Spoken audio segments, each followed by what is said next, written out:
Assalamu alaikum wa rahmatullahi ta'ala wa barakatuh, my dear students. And this is our third lesson. Marka cashirkan waa cashirkii maxaan ku dhahday saddexaad. And maanta waxaan dhigan doonaa insha Allah oo la yiraahdo waxa loo yaqaano spelling. Marka spelling waa maxay? Spelling waxa weeye ereyga Englishka in xarfaha uu ka kooban yahay in maxaan ku dhahday la sheego iyadoo laga bilaabayo xarafka ugu horeeya. insha Allah markaan sameeyo maxaan ku fahmi doontaan. marka waxa la yiraahdaa spelling. marka waxaan ku oran karaa مثلا Maxamed ama Ahmed ama Faarax waxaad spellisaa ereyga ama English dan ku yiraahdo Ahmed, can you please spell for me the word boy, for example. marka waxa la yiraahdaa spelling. marka tusaalooyin baan tusin doonaa insha Allah ereyo badan, dhowr ereyood baan insha Allah spelling doonaa saad u barato qaabka ereyada Englishka maxaan ku dhahdaa loo spelliyo. waan dhaqan aad u wanaagsan oo ku baraya luqad maxaan ku dhahdaa ereyadii waa qaab ereyada lagu sugo. qofka hadduu erey garanayo ereyga waa inuu maxaan ku dhahdaa qori karaa. spellingskayga hadduu garanayo waxa u fududaanaysa marka sida maxaan ku dhahdaa loo qoro ama qoraalkeeda. marka intan erey waa ilaa aduu 12 erey insha Allah waynu spelling doonaa sad u barataan spelling sad u barataan. marka ereyga ugu horeeya waa apple. marka apple waa tufaax. apple waa tufaax weeye. marka spellingno waxa ugu horeeya a baa ugu horeysa a p p l e. marka waxa la spellinayo xaraf hal xaraf hadduu soo laba noqdo, hadduu hal xaraf soo laba noqdo uu double u noqdo, markaad akhriyayso waxaad oranaysaa double. waad oran kartaa a p p l e waad oran kartaa, laakiin waxa kaaga wanaagsan inaad tiraahdo double. a double p l e apple. a double p l e apple. a double p l e apple. ereygan ugu xiga waa mother waa hooyo. mother waa hooyo. mother markaan spellino m o t h e r mother. aan ku celiyo mar m o t h e r mother waa mother. marmar waxa lagu oran karaa magacaaga spelling ama magaca hooyada spelling. kaba soo qaad haday tahay magaca hadduu yahay maryam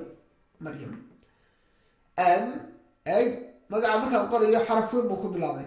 magacyada dadka oo dhan ama magacyada magaalooyinka ama meel maxaa ku dhahday gaara magaceeda waxaa lagu bilaabaa xaraf weyn.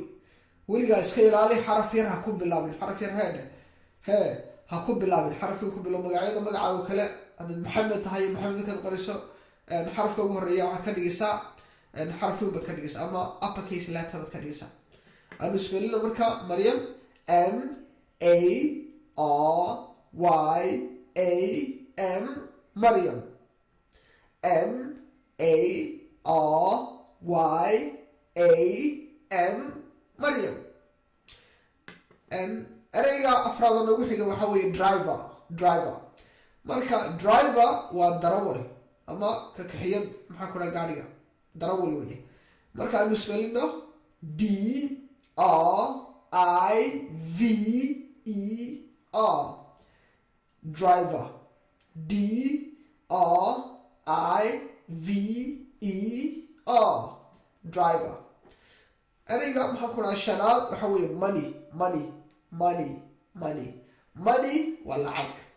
money waa lacag weeye. m o n e y money.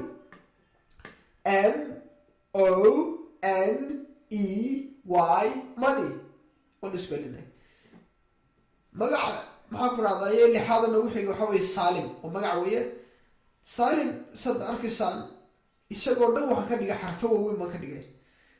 sababta naga dhigay waxa weeye ardayga markaad wax isfeelinayso erayga waxaa laga yaabaa inuu yahay eray ka kooban xarfo waaweyn ama xarfo yaryar marka ardayga markuu halka mariyo waa inuu garanaya xarafka weynna uu garanaya ka yarna uu garanaya waa inuu leeyahay wax la yidhaahdo letter recognition waxa weeye markuu ardayga xaraf arko xarafka waa inuu garan karaa xarafka ma a ba ma b ba ma x ba ma p ba ma q ba ma d ba waa inuu garanaya xarafka uu yahay xarafka ardaygu haddii kale uu casharada inuu ku noqdaa maxaa ku ilaa ka sugo haddaanad xarafka marka ku dhacdo xarafkan waa xarafkee haddaanad garanay inuu a yahay weli cashirkii maxaa ku dhaca noogu horreeyey ama cashirka labaadba maad sugin ee ku noqo hee oradoo soo sug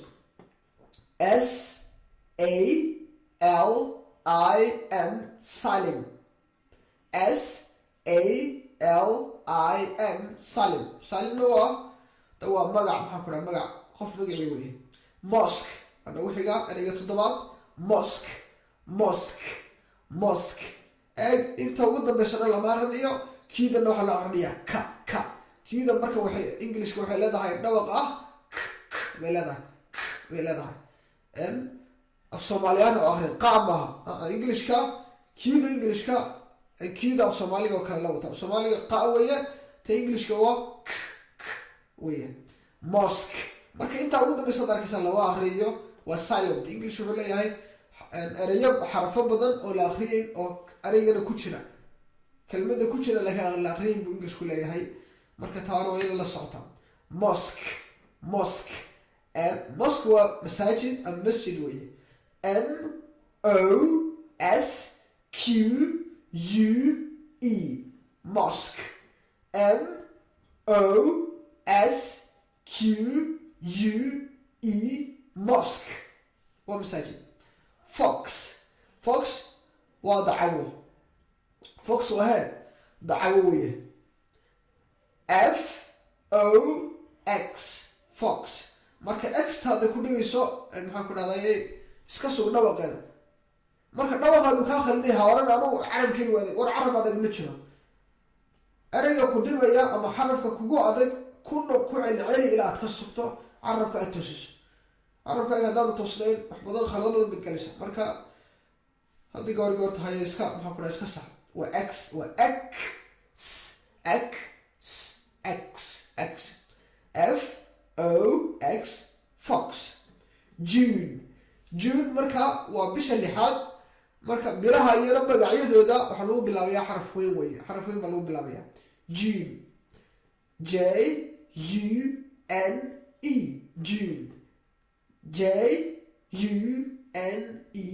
June happy waxa weeye faraxsan haddoo kale waxaa odhan karaa I am happy today I am happy today waxa weeye maanta wey today I am happy faraxsan weeye marka aynu isbelino HAPPY happy and our 11th word erey maxaa ku dhahda ereyga 11aad waxa weeye chocolate marka chocolate waa chocolatekaad wada garanaysaa marka aynu isbelino marka englishka c iyo h hadaad aragto ca waa la aqriya ca iyadoo kaana way jirtaa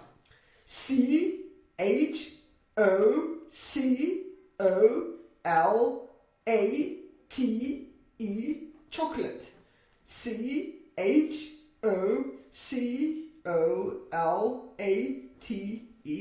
chocolate ereyga noogu dambeeya our 12th word the last and the final word ereyga noogu dambeeya ee 12aad waxa weeye house marka waxaa ku jira dhawr aw baa ku jira aw maxamed oo kale aw ciise aw baa ku jira marka intaa yara kaftan bay iga tahay house waa guri weye house waa hee guri marka aynu spellino house house marka mar haddaan wada akriyo apple tufaax mother hooyo, Maryam magac weeye, driver darawal, money lacag, Salim magac weeye, mosque masaajid, fox dacwo, June waa bisha lixaad, happy faraxsan, chocolate, house na waa guri. And with that marka waxaan doonaya casharka inaad qortaan mar walba cashar walba ama meedin siiyo qora buug qora qofka ardayga waa inuu leeyahay buug daftar waa inuu leeyahay casharada ku qoraa casharadana ku celceliyaa. And with that I leave you with assalamu alaikum wa rahmatullahi ta'ala wa barakatuh, and that's it.